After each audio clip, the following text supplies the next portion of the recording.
श्री गणेशाय नमः।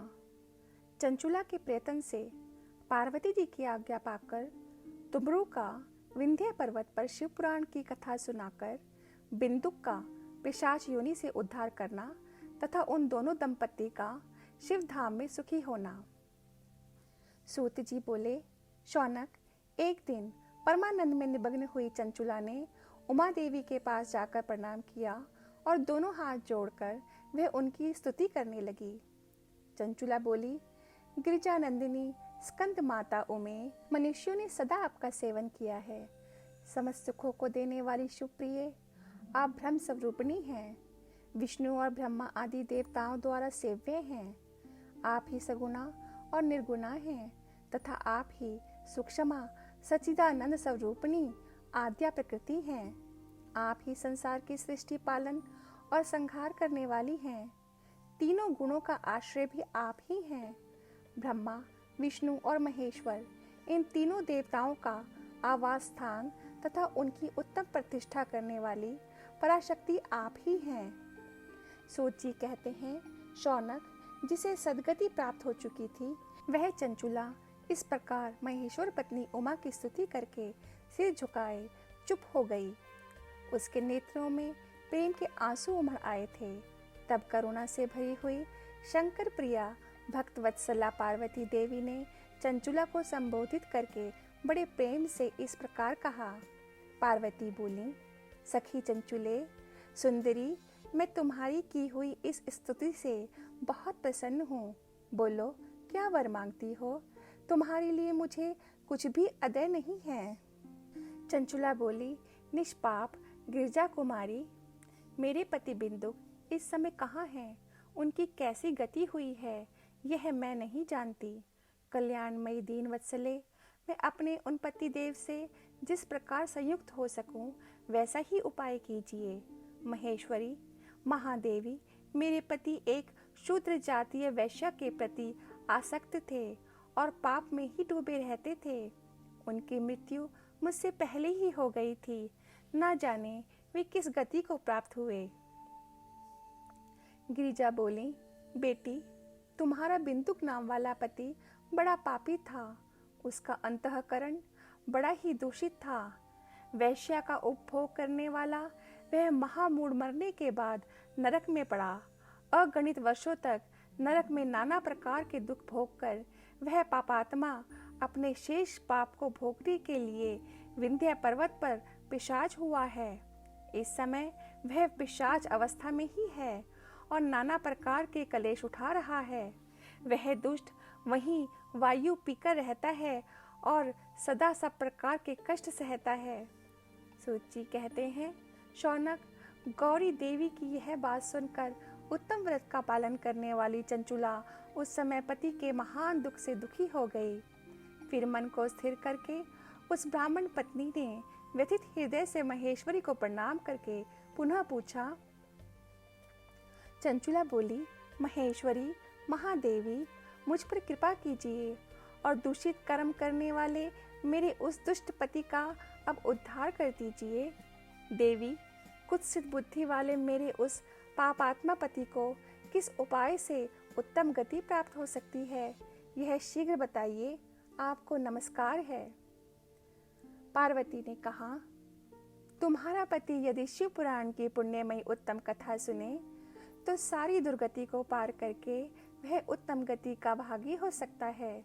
अमृत के समान मधुर अक्षरों से युक्त गौरी देवी का यह वचन आदर पूर्वक सुनकर चंचुला ने हाथ जोड़ मस्तक झुकाकर उन्हें बारंबार प्रणाम किया और अपने पति के समस्त पापों की शुद्धि तथा उत्तम गति की प्राप्ति के लिए पार्वती देवी से यह प्रार्थना की कि मेरे पति को शिव पुराण सुनाने की व्यवस्था होनी चाहिए। उस ब्राह्मण पत्नी के बारंबार प्रार्थना करने पर शिव प्रिया गौरी देवी को बड़ी दया आई। उन भक्त वत्सला महेश्वरी गिरिजा कुमारी ने भगवान शिव की उत्तम कीर्ति का गान करने वाले गंधर्वराज तुमरू को बुलाकर उनसे प्रसन्नता पूर्वक इस प्रकार कहा। तुमरो, तुम्हारी भगवान शिव में प्रीति है। तुम मेरे मन की बातों को जानकर मेरे अभीष्ट कार्य को सिद्ध करने वाले हो। इसीलिए मैं तुमसे एक बात कहती हूँ। तुम्हारा कल्याण हो। तुम मेरी इस सखी के साथ शीघ्र ही विंध्य पर्वत पर जाओ।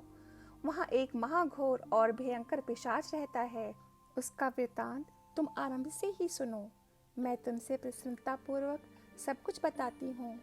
पूर्व जन्म में वह पिशाच बिंदुक नामक ब्राह्मण था। मेरी इस सखी चंचुला का पति था, परंतु वह दुष्ट वैश्यागामी हो गया। स्नान संध्या आदि नित्य क्रम छोड़कर अपवित्र रहने लगा। क्रोध के कारण उसकी बुद्धि पर मूढ़ता छा गई थी।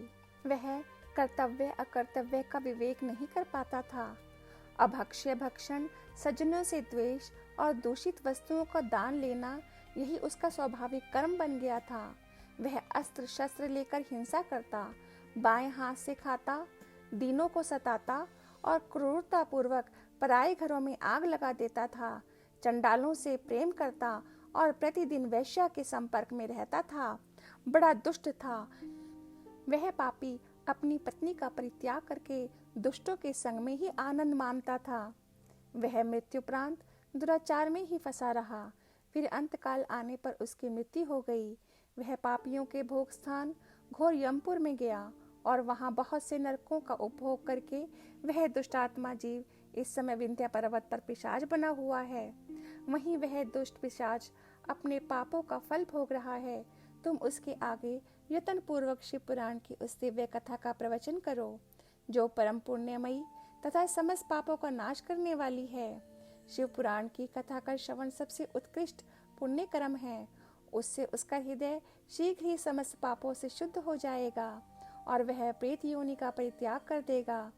उस दुर्गति से मुक्त होने पर बिंदुक नामक पिशाच को मेरी आज्ञा से विमान पर बिठाकर तुम भगवान शिव के समीप ले आओ। सूत जी कहते हैं, शौनक, महेश्वरी उमा के इस प्रकार आदेश देने पर गंधर्वराज तुम्बरु मन ही मन बड़े प्रसन्न हुए। उन्होंने अपने भाग्य की सराहना की। तत्पश्चात उस पिशाच की सती साध्वी पत्नी चंचुला के साथ विमान पर बैठकर नारद के प्रिय मित्र तुम्बरु वेगपूर्वक विंध्याचल पर्वत पर गए, जहाँ वह पिशाच रहता था। वहाँ उन्होंने उस पिशाच को देखा। उसका शरीर विशाल था, ठोड़ी बहुत बड़ी थी। वह कभी हंसता, कभी रोता और कभी उछलता था। उसकी आकृति बड़ी विकराल थी। भगवान शिव की उत्तम कीर्ति का गान करने वाले महाबली तुम्बरु ने उस अत्यंत भयंकर पिशाच को पाशों द्वारा बांध लिया। तदंतर तुम्बरु ने शिव पुराण की कथा बाँचने का निश्चय करके महोत्सव युक्त स्थान और मंडप आदि की रचना की। इतने में ही संपूर्ण लोकों में बड़े वेग से यह प्रचार हो गया कि देवी पार्वती की आज्ञा से एक पिशाच का उद्धार करने के उद्देश्य से शिव पुराण की उत्तम कथा सुनाने के लिए तुम्बरु विंध्य पर्वत पर गए हैं। फिर तो उस कथा को सुनने के लोभ से बहुत से देव ऋषि भी शीघ्र ही वहां आ पहुंचे। आदर पूर्वक शिव पुराण सुनने के लिए आए हुए लोगों का उस पर्वत पर बड़ा अद्भुत और कल्याणकारी समाज जुट गया। फिर तुम्बरु ने उस पिशाच को पाशों से बांधकर आसन पर बिठाया और हाथों में वीणा लेकर गौरीपति की कथा का गाना आरंभ किया। पहली अर्थात विद्येश्वर संहिता से लेकर 7वीं वायु संहिता तक महात्म्य सहित शिव पुराण की कथा का उन्होंने स्पष्ट वर्णन किया। 7 संहिताओं सहित शिव पुराण का आदर पूर्वक श्रवण करके वे सभी श्रोता पूर्णतः कृतार्थ हो गए। उस परम पुण्यमय शिव पुराण को सुनकर उस पिशाच ने अपने सारे पापों को धोकर पैशाचिक शरीर को त्याग दिया। फिर तो शीघ्र ही उसका रूप दिव्य हो गया। अंग कांति गौरवर्ण की हो गई। शरीर पर श्वेत वस्त्र तथा सब प्रकार के पुरुषोचित आभूषण उसके अंगों को उद्भासित करने लगे। वह त्रिनेत्रधारी चंद्रशेखर रूप हो गया। इस प्रकार दिव्य देहधारी होकर श्रीमान बिंदु अपनी प्राण वल्लभा चंचुला के साथ स्वयं भी पार्वती वल्लभ भगवान शिव का गुणगान करने लगा। उसकी स्त्री को इस प्रकार दिव्य रूप से सुशोभित देख वे सभी देव ऋषि बड़े विस्मित हुए। उनका चित्त परमानंद से परिपूर्ण हो गया। भगवान महेश्वर का वह अद्भुत चरित्र सुनकर वे सभी श्रोता परम कृतार्थ हो प्रेम पूर्वक श्री शिव का यशोगान करते हुए अपने अपने धाम को चले गए। दिव्य रूप धारणी श्रीमान बिंदुक भी सुंदर विमान पर अपनी प्रियतमा के पास बैठकर सुखपूर्वक आकाश में स्थित हो बड़ी शोभा पाने लगा। तदंतर महेश्वर के सुंदर एवं मनोहर गुणगानों का गान करता हुआ वह अपनी प्रियतमा तथा तुमरू के साथ शीघ्र ही शिव धाम में जा पहुंचा। वहां भगवान महेश्वर तथा पार्वती देवी ने प्रसन्नता पूर्वक बिंदुक का बड़ा सत्कार किया और उसे अपना पार्षद बना लिया। उसकी पत्नी चंचुला पार्वती जी की सखी हो गईं। उस घनीभूत ज्योति स्वरूप परमानंद में सनातन धाम में अविचल निवास पाकर वे दोनों दंपति परम सुखी हो गए। 5वां अध्याय समाप्त। जय गुरु जी, जय शिव शंकर।